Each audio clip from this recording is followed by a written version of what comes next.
এই আজ সব পড়া করেছিস তো? হ্যাঁ স্যার করেছি।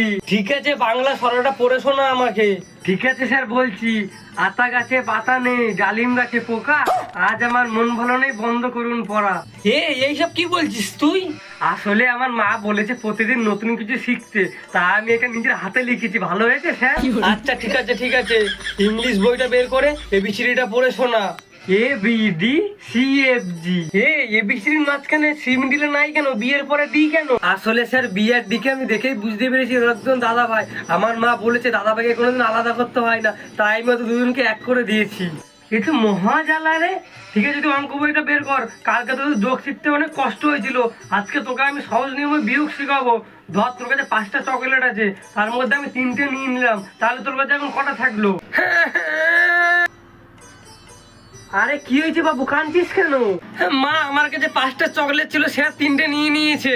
ছি স্যার, আপনার এত বয়স হয়ে গেছে তাও একটা বাচ্চার চকলেট নিয়ে খাচ্ছেন। ছি স্যার, আপনারা কাল থেকে পড়াতে হবে না।